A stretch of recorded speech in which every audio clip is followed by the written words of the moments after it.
उनका बड़ा अच्छा था कि जो क्या इरादों के आगे जहां और भी है, अभी इसके इम्तिहान और भी है, जहां और भी है। और वो कहते थे अगर गिर गया एक नशेमंद तो, जब उनको बोले मुझे ध्यान आया कि जब लट्ठा बह गया और मैं बच गया, तो बोले मेरे को एक शेर याद आया कि गिर गया एक नशेमंद, गिर गया एक नशेमंद तो क्या गम, जहां और भी है दुनिया और भी है। तो ऐसे आप सब लोगों ने वहां से आकर,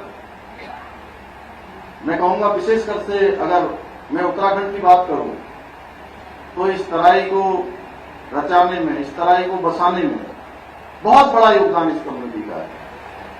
और मैं इसके लिए आप सबको तो नमन करता ही हूं कि आज विभिन्न विभिन्न क्षेत्रों में इतनी बड़ी त्रासदी के बाद, अपना सब कुछ छोड़ने के बाद नया आपने आशियाना बनाया, अपनी जमीन और अपना आसमान बनाया। इसके लिए मैं आप सबको बहुत प्रणाम करता हूं, बहुत बधाई देता हूं।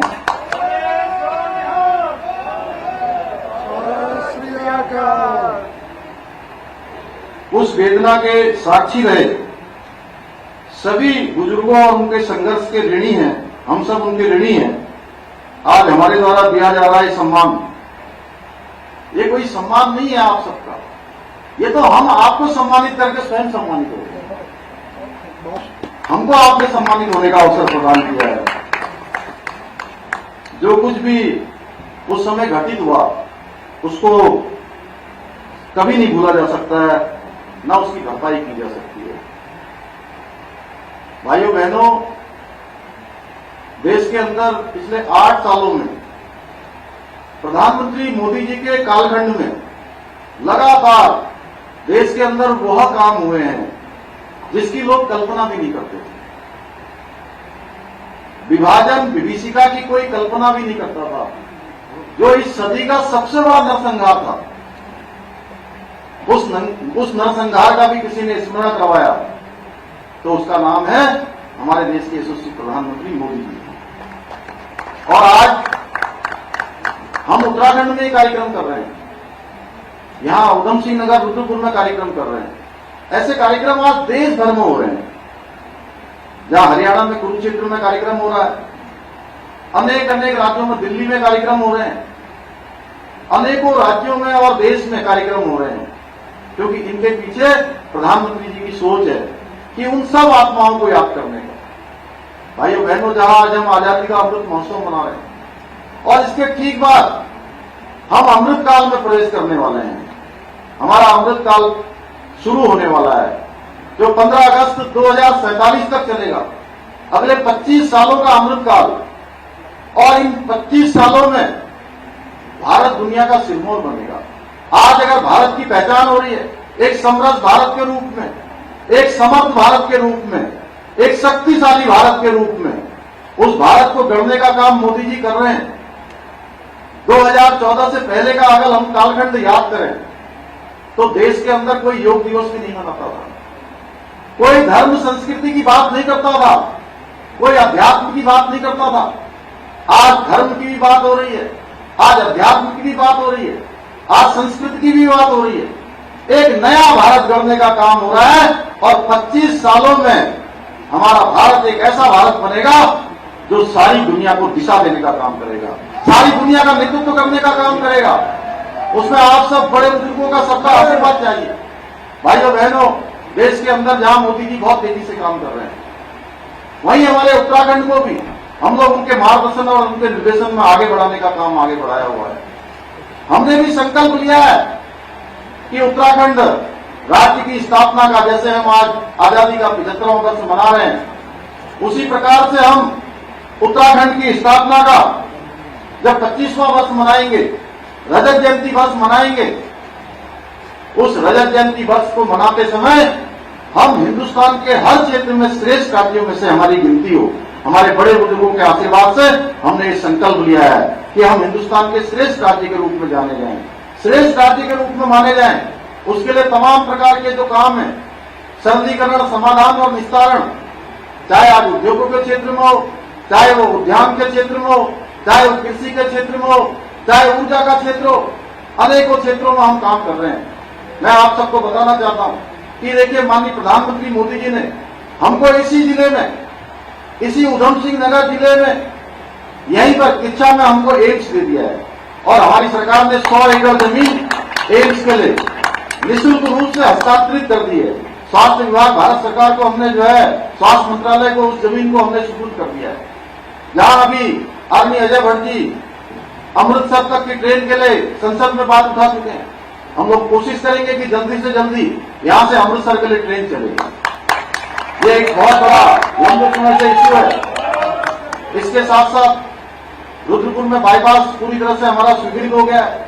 आने वाले समय में रुद्रपुर में बाईपास बनेगा, रामपुर में बाईपास बनेगा। आपको यहां से रामपुर जाने में जो कठिनाइयां होती हैं, शहर के अंदर जाना पड़ता है, निकट भविष्य में आपको रामपुर में अंदर नहीं जाना पड़ेगा। इसी प्रकार से जल्दी अरविंद पांडे जी बैठे, इन्होंने बड़ा प्रयास किया कि गदरपुर का हमारा बाईपास बहुत जल्दी शुरू होने वाला है। मेरे ख्याल से 10-15 दिन लगेगा अरविंद भाई, 10-15 दिन में वो चालू हो जाएगा। उससे आगे हम चले जाएंगे। अगर आप काशीपुर से मुरादाबाद जा रहे हैं तो वहां भी 4 लेन हाईवे जो है स्वीकृत हो गया, राजी गई, और मुरादाबाद में भी बाईपास स्वीकृत हो गया। आप सबको यहां से देहरादून जाना पड़ता है, हरिद्वार जाना पड़ता है।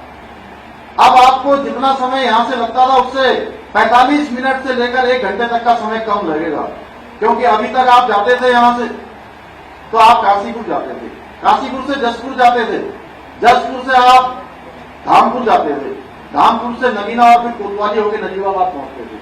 आने वाले समय में आपको जसपुर से सीधे अफजलगढ़ जाएंगे और अफजलगढ़ से सीधे नजीबाबाद जाएंगे। 45 किलोमीटर का यह भी जो है बाईपास स्वीकृत हो गया है। ऐसे अनेकों कार्य आज प्रधानमंत्री मोदी जी के निर्देशन में, उनके नेतृत्व में उत्तराखंड के अंदर भी हो रहे हैं। उत्तराखंड की जनता को हम लोग हर प्रकार से, कि उनको हर प्रकार की सुविधाएं मिले, सिंगल विंडो सिस्टम हमारा और तेजी से काम करे और प्रभावी तरीके से काम करे, कि आने वाले समय में हमारे उद्योग है, हमारे धंधे हैं, यहां पर और तेजी से आए। उसके लिए अभी हमने उद्योगपतियों के साथ हम लोग बीच में बैठे थे और बैठने के बाद हमने उनसे जितनी भी उनकी समस्याएं थी, उन सभी समस्याओं को लिया था और उन सभी समस्याओं का हमने समाधान भी किया है। आज के अवसर पर, जो कि थोड़ा सा ही वक्त था, मैंने सोचा कि आप सबको मैं अपनी बात जरूर यहाँ पर कहूं। मैं उत्तराखंड में बसे उन सभी हिंदू पंजाबी परिवारों का आभार प्रकट करता हूं, जिन्होंने तराई की धरती पर अपनी मेहनत से सींचा। कारोबारियों, उद्योगपतियों पर भी आज हम गर्व में महसूस करता हूं कि उन्होंने उत्तराखंड के विकास में अपना तन मन और धन से, पूरे प्राण प्रण से यहाँ की सेवा की है। इस विभाजन के दौरान अपनी शहादत देने वाले सभी हिंदू पंजाबी जनों को अपने श्रद्धा सुमन अर्पित करता हूं। आप सभी के बलिदानों को हमारा कोटि कोटि नमन है और आपको हम जितना नमन करें, जितना स्मरण करें, उतना कम है। हर वर्ष हम इसको मनाएंगे, उत्तराखंड की सरकार मनाएगी, भारत की सरकार इसको मनाने की पहले ही घोषणा कर चुकी है। हम लोग इसको आज इस बार भी बहुत अच्छा हुआ है और कोशिश करेंगे इस बार से भी, अगली बार इससे भी अच्छा हो। आप सबका बहुत बहुत धन्यवाद।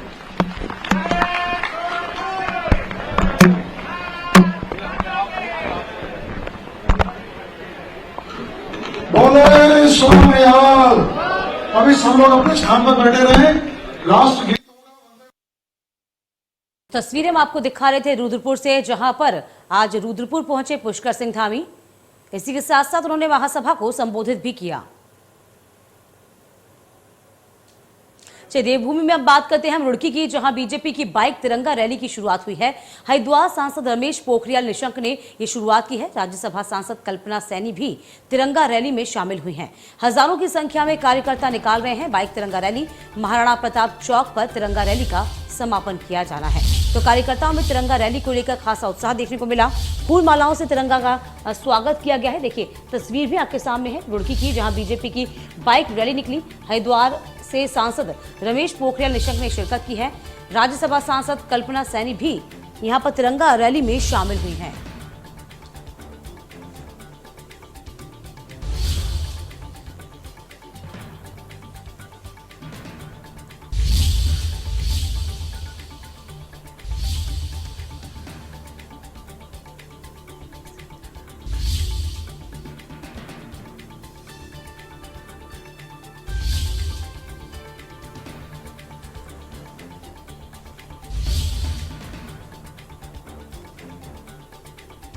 तो हजारों की संख्या में कार्यकर्ता इस वक्त सड़कों पर है। महाराणा प्रताप चौक पर तिरंगा रैली का समापन होगा। ये तस्वीर हम आपको दिखा रहे हैं, जहां पर आजादी के 75वीं वर्षगांठ पर